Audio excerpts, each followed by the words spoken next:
Welcome, welcome, welcome. This is Mango, the GOAT. This is another mental liberation moment. And also, this is the IIP. IIP stands for Involuntary Immigrants Podcast.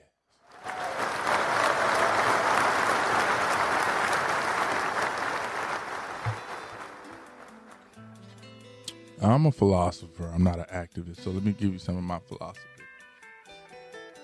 As a black man, you have to recognize, examine, and put in place a plan for individual battles and the culture wars. Now, what is the significance of this battle, and how does it affect my culture war? Does the culture war affect this battle? Could the precaution and the tactics I use in this battle be a significant tool in the culture war, or vice versa? What is the bottleneck of my resolutions, and what's bigger, and what effects come about with my actions, and can I define that phenomena and make it carry about in a desired manner? That's like what you should be asking yourself. And what I mean by, to get down to the meat and potatoes, for a lot of my brothers who listen to me, brothers and sisters who listen to me, that at most they got GED. I'm not knocking you, I'm holding you down. And I'm not holding you back. But what I mean by that is this. Your individual battles, right? Your individual battles, they are your shit, like in your household. You know, maybe dealing with your babies, maybe dealing with your lover, maybe dealing with a friend. Those are your individual battles, right? Your culture wars are the wars of your people. You know, you're dealing with shit that your people go through. So, for instance, if you feel like me personally, I feel like these corporations are pushing a lot of LGBTQ plus and all that other shit towards black people, right? So then that becomes a cultural war because I'm in one. For a lot of y'all that don't know what in one means, that means I'm nigga first. So I put my people first above any other cultural, category. But it's a good question for a lot of leaders I like listen to, like leaders of different factions, leaders of different movements and whatever. And I always wonder, like, do they put their movement before their individual battle? And that's easy to say, yeah. But at the same time, that's bullshit. Cause, right, I'm a straight shooter with y'all. When it comes down to my babies, I put them before anything. Now, granted, things I see wrong with the culture, I teach my babies. I see something fucked up in the culture, and instead of me going complaining to the culture, I teach my babies, like, hey, look at this shit here.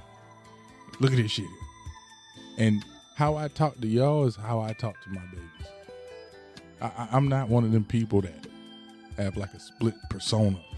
It's just not in me. It's too much energy. So how I talk is how I talk, right? So it's going to be very hard to convince my babies that daddy was anything other than what they saw. And that's the reason I'm like that. So yeah, a lot of y'all talk about my profanity and this and that. You have a very good chance of saying the wrong thing to my babies and you get cussed out worse than I would have. Now, granted, I do teach my babies respect to the elders too. So you approach them like an elder, you get respect like an elder. You approach them like a fuck nigga, you're going to get treated as such. But back to what I was saying, the individual battles is just shit like dealing with your babies, dealing with your personal circumference versus the cultural war that's dealing with what are they putting programs on TVs to try to interfere in your individual battle.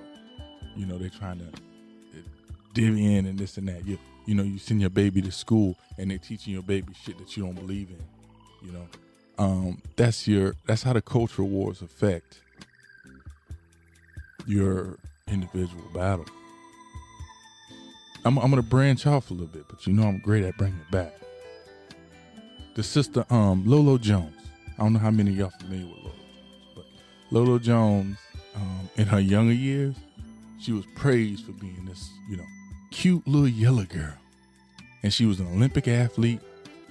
But the thing that like stood out a lot was she was a cute little yellow girl that's an Olympic athlete with adult virgin pussy. That's what she was all about. She was that adult virgin pussy. She ain't giving that pussy to nobody. Now, she was never the best athlete on a female Olympic team. Ever. Never. But some would say she the most popular. She was popping I think she was on Wheaties box. She was on all those, and she was a good athlete, but she was never the best athlete on that team. But I want to say she probably monetized better than every other woman except that beautiful sister with the big ass teeth. What's her name? Felix Jones or no, I'm sorry, Allison Felix. That's the only one who I think probably monetized as close as Lolo Jones. But the difference is she was winning gold. Lolo ain't winning no fucking gold. She was just a yellow mixed bitch with virgin pussy. Be real with you. Now, based on her religious beliefs, she chose to save herself from marriage. You know what I mean? See, she was gonna save that pussy till she got married. Jump in the hot tub time machine. Lolo is now 40 years old. And I saw a video the other day where she was crying because she wants a family. Like she fucking beat down. She's hurt. She wants a family. And she prayed for God to send her husband. She prayed, but she wants a family, but doesn't have one. And now that she's in her 40s, the thing I saw that said it's a possibility she can't freeze her eggs. Like it's an issue with that. The issue I have with this is I see modern day science as religion. So you went from, you know, one religion of, you know, you're gonna save yourself like the Bible tells you and this and that, but then when the shit don't work out like you thought it was gonna work out, now you're turning to science to, you know, pull your eggs out and freeze them, or that's what you hope to do. It was like you might as well just gave that pussy up, you know, and see where you landed. But, you know, I'm no one to tell her what to do with her pussy eggs. But also, here's the truth of it. And women, if you're listening to me, listen to me. Not many men gonna wait to fully commit to you before finding out if you're sexually compatible.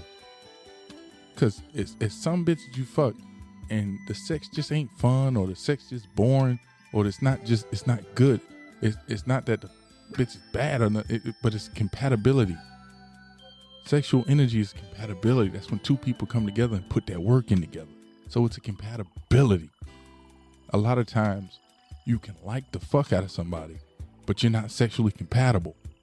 So a lot of men not gonna wait to fully commit to you. When I marry you, bitch, we are fully committed. For a man, marriage is the top tier.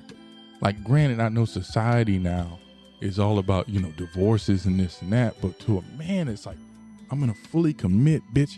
Like, you gonna get my name. You know, you are a branch. You my wife. You are my wife. You think I'm gonna do all that before I get the pussy? Find out you got shark teeth in your pussy and shit? Like, nah, man. That sound good back then. But you see, back then when they used to do that, motherfuckers was getting married at like 14 and 15 years old. This bitch 40.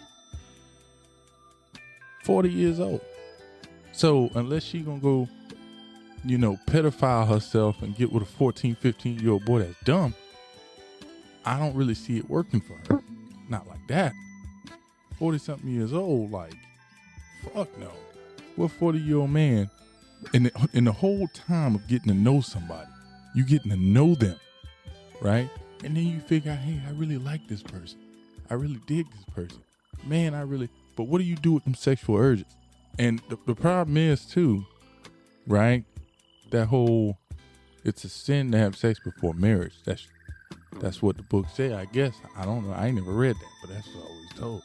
But I know masturbation is a sin. So what you doing to get your rocks off for 40 years? So do you succumb to the lesser sin? That's another thing too. But back to it, not many men gonna fully wait before finding out if you're sexually compatible. Then it's the same as I ain't gonna fucking buy no car without test driving. Now ironically, most people, mostly women who say they intend on saving themselves sexually for marriage, they're actually putting sex first and making it the most important part of the relationship. If you think about it, it's almost like the prize at the end of the maze. Now, this is mislearned behavior. Not the prize at the end of the maze, but what you put up as the prize at the end of the maze. Because like the prize at the end of the maze, it loses value once curiosity is lost. Now, I ain't saying there should not be a prize.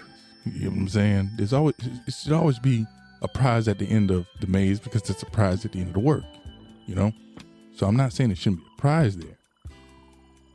I'm just saying, like Lolo, some of y'all are putting up the wrong prize. Swap your pussy prize with that of your mind. Because here's the difference between the pussy and the mind. The mind will continue to expand and it will become greater. When the pussy continues to expand, it holds less value. Now, her decisions made in her individual battle may possibly cost her in the cultural war. I say may possibly. It may possibly cost her in the cultural war.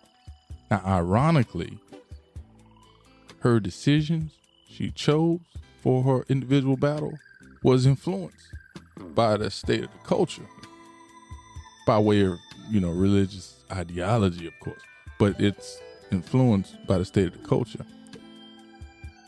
Brother Nuri Muhammad said something, and I never forgot it when he said it.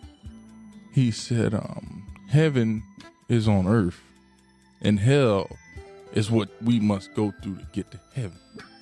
So the pain she and others feel going through hell, I pray they make it through it and bear witness to their personal heaven.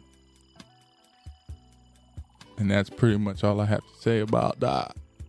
Forrest Gump voice. Thank y'all for listening. Keep that Mangaloid challenge going. Share this with 2 people. I'm not going to say like, subscribe.